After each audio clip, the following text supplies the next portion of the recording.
अल्हम्दुलिल्लाहि वकफ़ा वस्सलामुन अला मन ला नबिय्य बअदा अम्मा बाद फ़अऊज़ु बिल्लाहि मिनश शैतानिर रजीम बिस्मिल्लाहिर रहमानिर रहीम अस्सलामु अलैकुम व रहमतुल्लाहि व बरकातुहू।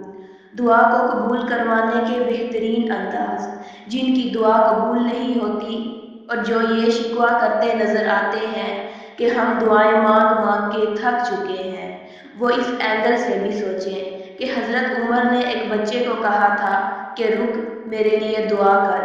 सहाबा इकराम हैरान हुए कि आप खलीफातुल मोमिनीन हैं, क्या आप बच्चे को दुआ के लिए कह रहे हैं? कहा हाँ, इसके साथ कोई गुनाह नहीं है। ये भी जहन में रखें कि लोगों से दुआएं करवाएं, लाजमी करवाएं, लेकिन कोशिश करें कि लोगों की दुआएं लें, लोगों के लिए दुआ कीजिए और लोगों से दुआ लीजिए। इसकी क्या वजह है? हज़रत अबू दर्दा की एक मशहूर हदीस है कि रसूलुल्लाह सल्लल्लाहु अलैहि वसल्लम ने फरमाया कि आसमान से एक फरिश्ते की जमात, मतलब एक अलग किस्म का कबीला बनाया गया है, जिनकी ड्यूटी लगी हुई है। क्या ड्यूटी है? कि जब भी कोई मुसलमान हाथों को उठाकर दुआ मांग रहा होता है, जो वो अपने लिए दुआ मांगता है वो नोट तो करते हैं, लेकिन जिस वक्त उसके हाथ अपने भाई के लिए दुआ के लिए उठते हैं,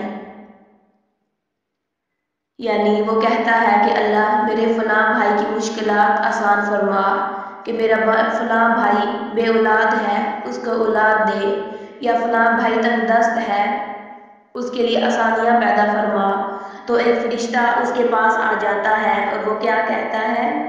लका बिमिस्लिही, यानी ऐ अल्लाह इस बंदे को भी यही अता फरमा। यानी जो चीज़ वो अपने मुसलमान भाई के लिए मांगेगा वही चीज़ अल्लाह ताला उसे भी अता करेंगे, क्योंकि ये जो फरिश्ता उसके हक में उसके पास लका बिमिस्लिही यानी अल्लाह को कह रहा है कि इसे भी यही अता फरमा, इसकी दुआ की कबूलियत में तो कोई शक नहीं, क्योंकि वो भी गुनाह से पाक है और अल्लाह के हुक्म से ही भेजा गया है। और हज़रत अबू दर्दा के मुतालिक एक सही सनद हदीस है कि उनके 360 दोस्त थे। वो 360 दोस्तों को वो अपनी दुआओं में हमेशा 360 दोस्तों के लिए ही दुआ मांगा करते थे। वो हमेशा अपने उन 360 दोस्तों का अलग अलग नाम लेकर उनके लिए दुआ मांगा करते थे।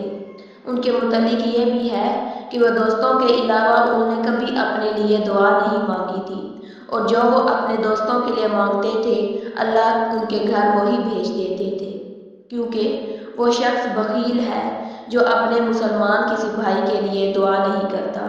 क्योंकि ये भी बहुत आला ज़र्फ़ की बात है कि हम किसी मुसलमान भाई के लिए अच्छा सोचें या किसी रिश्तेदार के लिए अच्छा सोचें, और ये ज़र्फ़ भी मेरे ख्याल से किसी किसी को हासिल होता है।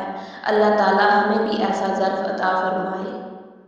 अब्दुल्ला बिन मुबारक ने एक ईसाई खूबसूरत नौजवान को देखा, तंदुरुस्त, लंबा, इंतहाई हसीन व जमील। पूछा कौन है ये? बताया गया कि ये वही ईसाई नौजवान है। बोले अच्छा, ये वही है जिसके बहुत ज़्यादा तज़किरे हैं खूबसूरती और नौजवानी के। वो इसके हुस्न से इतने मरूब हुए कि आंखों में आंसू आ गए और हाथ उठाकर अल्लाह से कहते हैं कि ऐ अल्लाह, आप जहन्नुम में ईसा का इतना खूबसूरत चेहरा जलाएंगे। ऐ अल्लाह, क्या इस ईसा के चेहरे को भी जहन्नुम की आग में जलाया जाएगा? फिर हाथ उठा के दुआ मांगते हैं, ऐ अल्लाह इसे हिदायत दे दे, ऐ अल्लाह इसे जहन्नुम की आग से बचा ले। और हदीस में आता है, और 3 दिन ही गुजरे थे कि हसन बिन ईसा अब्दुल्ला के हाथ के ऊपर इस्लाम को कबूल कर लेते हैं। ये है मुहद्दिसीन कि किसी गैर मुस्लिम को भी देखा, उसमें कोई खूबी देखी तो उसके लिए भी दुआ की कि अल्लाह इसे जहन्नुम की आग से बचा ले।